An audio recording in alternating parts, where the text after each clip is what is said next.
Hello, welcome back to Animalata Corner. Today, I'm giving you a very serious story about Lisa McPherson when she was in Scientology. Lisa McPherson was a 36-year-old woman, Scientolo- Scientologist within that organization. She was an inspiration to everyone in that organization. Lisa was a well respected among her peers, and they had really looked up to Lisa McPherson. She was well known for being one of the top ranking parishioners in Scientology when she was there. She would be the one that everyone trusted in that organization. Lisa McPherson never should have joined Scientology. If she walked away sooner, then she would be alive today. Lisa McPherson was born on February 10th, 1959, in Dallas, Texas, to J.T. and Fannie McPherson. She had a younger brother named Steve who was born around 1968. Then in 1975,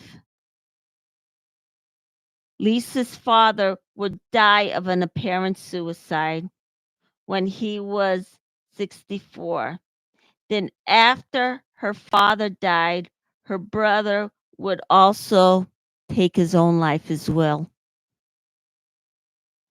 Then when she was working for Bell Telephone Company, one of her co-workers would introduce her to Scientology. After one of her co-workers introduced her to the organization, she would join. It was a great moment when she graduated high school. Then it got worse later when she joined Scientology.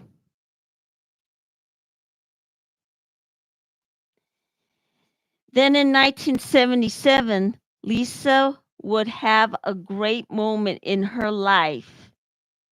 She would graduate Bryan and Adams High School with honors, but she decided to skip going to college. Then around 1969, Lisa McPherson would get married to Donald W. Boss. She was 20 years old and he was 37. Then 4 years later, both McPherson and Boss would file for divorce. After her divorce to Donald, she started to get services from Scientology. As soon as she was getting services, she started to go downhill from there. They put her on the introspection rundown, which would be a form of auditing where they would isolate a person. That group is indeed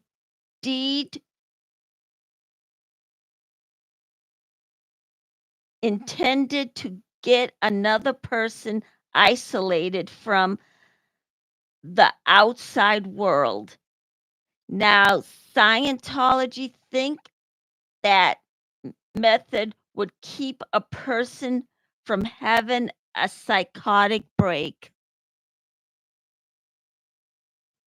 Then in 1984, while she was receiving Scientology services, she would get married for the second time to Eugene J. Skontisky. She was 24 and he was 25. She would quit working for Bell Telephone Company. Then in 1985, Lisa would take a job in 1985.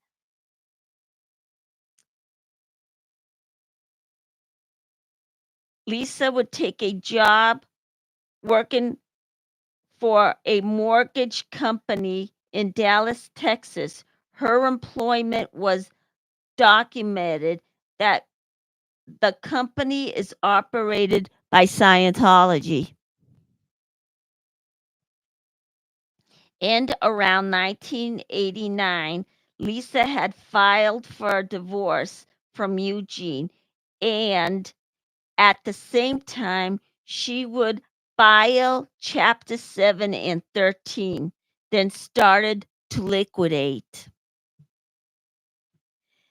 Then she went into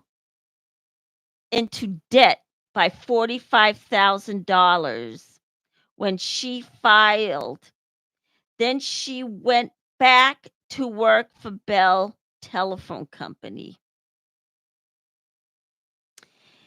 In addition, Miss McPherson would join the Sea Org, but later Scientology records said she had left somewhere in within the year.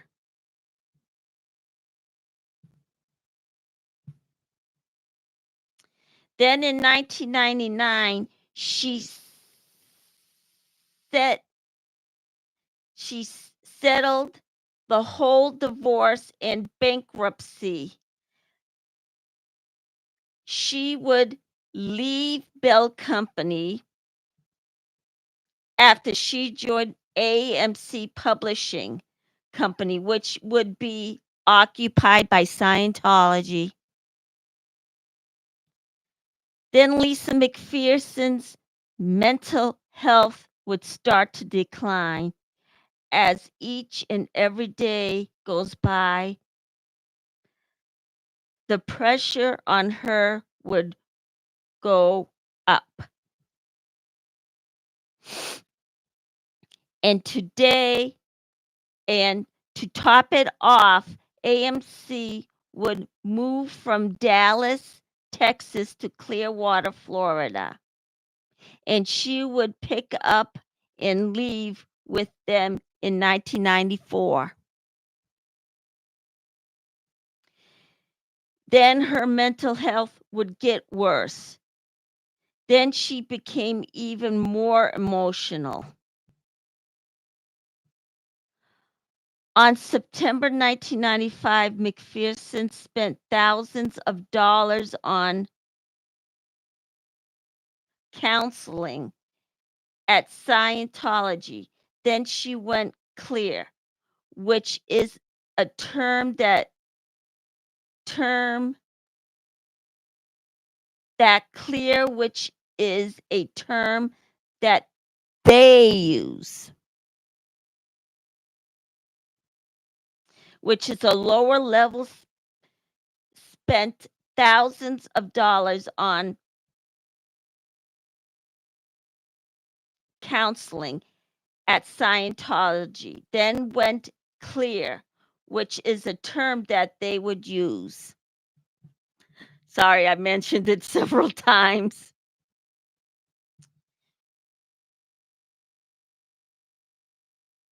Which it is also a lower level spiritual attainment by spiritual contentment by Lisa pledged to go at the higher level that takes years to finish and would cost thousands of dollars. Sorry about the error. It was my ADHD kicking in. One day, Lisa McPherson would get into a minor traffic accident around Clearwater where she had took off all her clothes and started walking down the street. Then the paramedics showed up and she worked up the courage to ask for help and told them that she wanted to talk to somebody.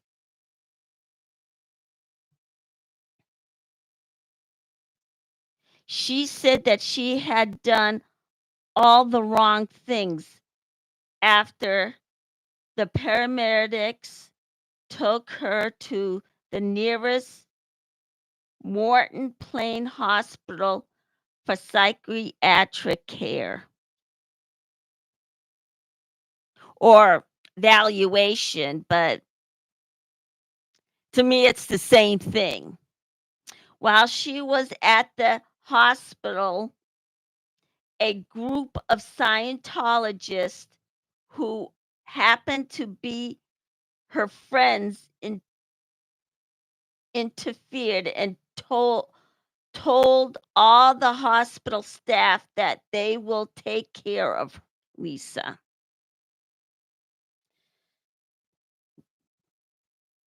Then she would sign herself out against the doctor's advice. Then the group of Scientologists takes her to the Fort Harrison Hotel. Then the Scientologists thought that Lisa was so seriously ill and started to take care of her by putting her on baby watch. They would also hold her for 7 days. Baby watch is when a Scientologist has a breakdown, they take care of them by not saying a word to them. In other words, they took it into their own hands, which they never should have done. The Scientologists thought that Lisa was seriously ill and started. Okay. Baby watch is when other Scientologists,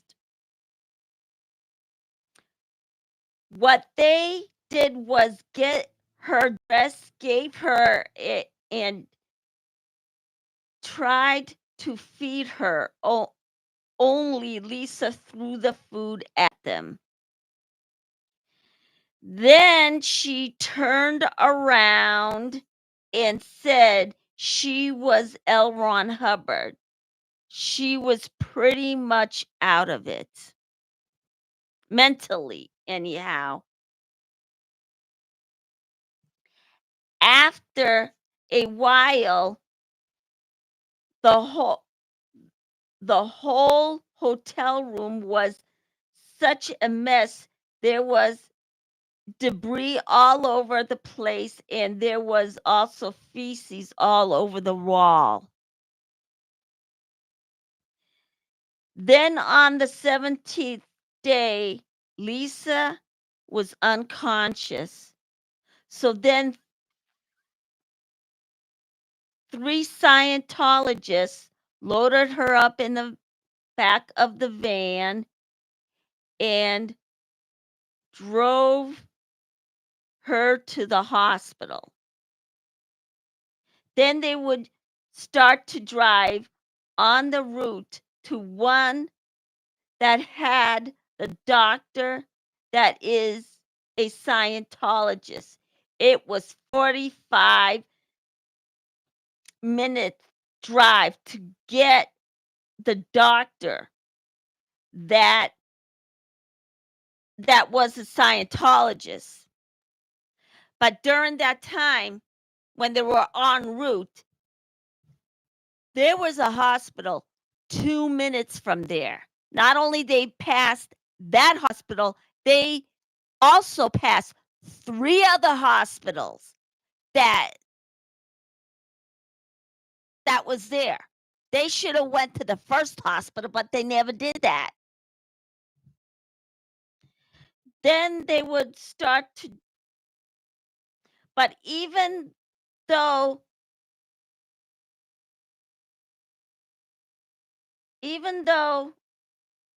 then they would start, but even though they pronounced her dead, he was mainly responsible.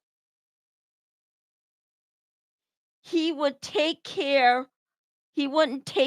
of her mental health. And that's all because of Scientology's stance against mental health, and it causes damage like that. Because of the organization's stance against psychiatry, he would take proper care. He wouldn't take proper care of her. He was negligent. Minkoff and Scientology think there's no such thing as mental illness, where in reality it is. What they did does not work in the real world. After Lisa's death, police quietly started their investigation of her death. And since there was no public police report,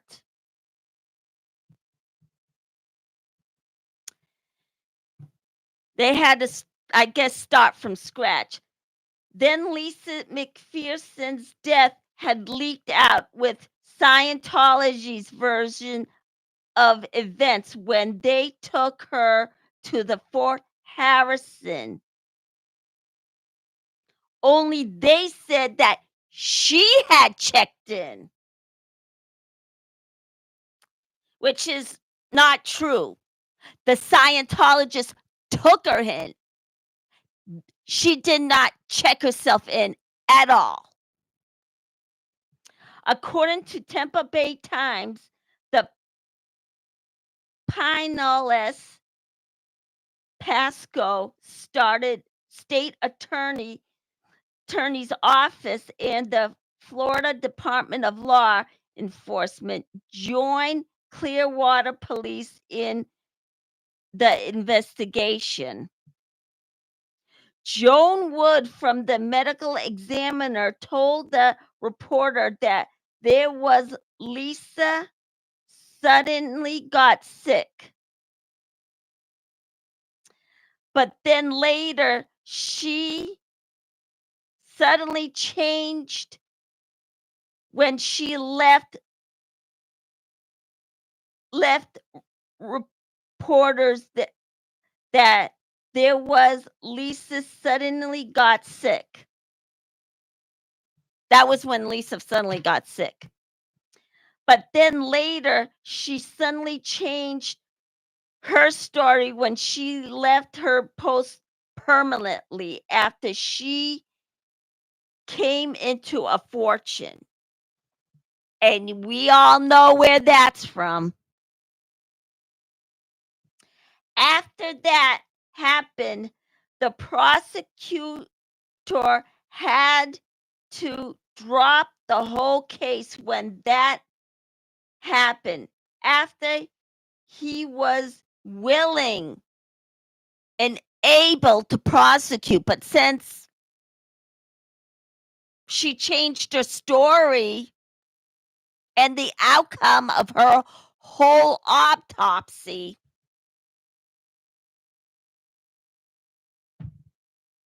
that just shot the evidence. Her memorial service was in Dallas, Texas. Remembering, her remains would be cremated today. Today, her name was carved onto a brick, and it is memorialized. It was a memorial brick. Then, nevertheless, Lisa was well respected among her peers, and they had really looked up to Lisa McPherson. When she was working for Bell Telephone Company, one of her co-workers would introduce her to Scientology, where ultimately, as soon as she was getting services, she started to go downhill from there. When Scientology put her on the introspective rundown, which would be a form of auditing where they would isolate a person from the outside world. In addition, McPherson would join the Sea Org, but later Scientology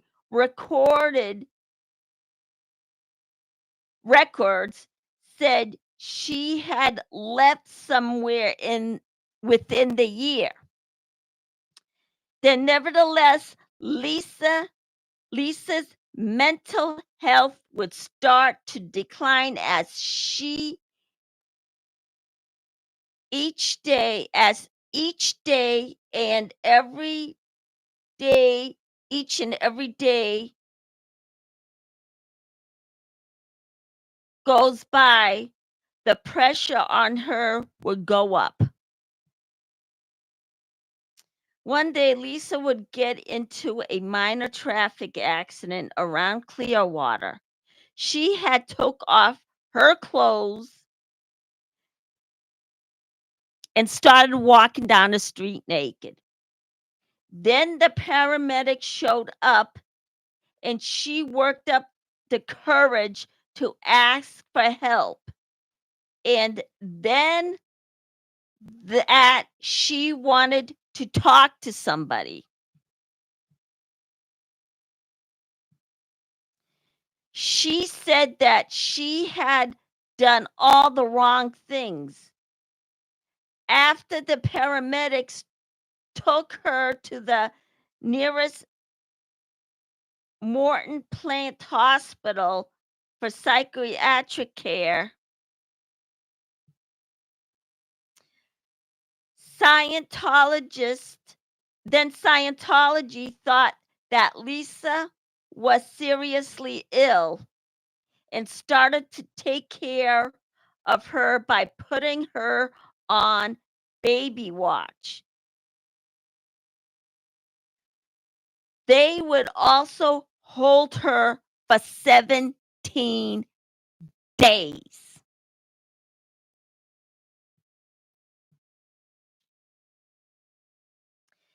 Then, by the time they got to the emergency room, then they were on the road to the hospital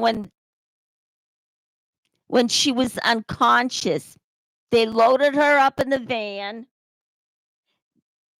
and then by that time they got to the emergency room, her heart stopped beating. She was pronounced dead by David Minkoff. After Lisa's death, police quietly started their investigation of her death. And since there was no public police report,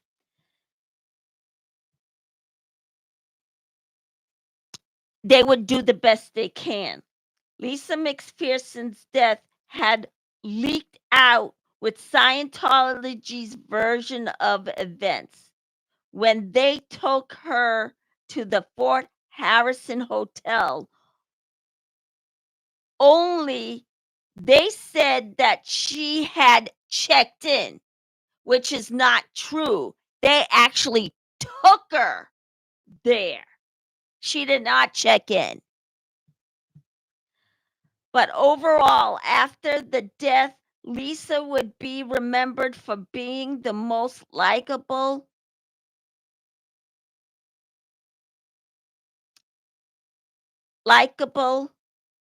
person.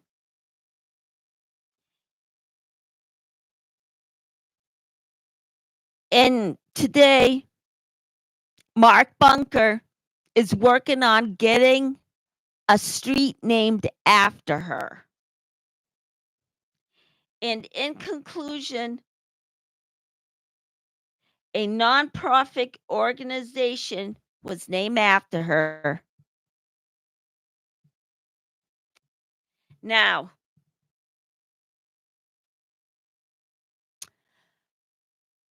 Scientology's outlook on mental health is the most worst kind. They would say that there is no such thing as mental illness and has an anti-psychiatry stance. And it all started with L. Ron Hubbard having a beef with psychiatrists because he introduced the e-meter to them. That's why Scientology is against psychiatry in the first place.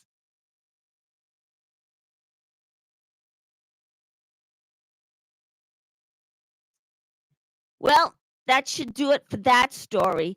Right now, I don't know if it was going on right now since I had to go on the air. Clearwater City Council is meeting in Florida right now. So, hopefully it's still running. But if you want to clear out, which I'm pretty much going to do anyway, and watch it go right ahead. But it's going on right now. So it is so interesting. The African American community is talking right now. I think I suddenly had to come on air. So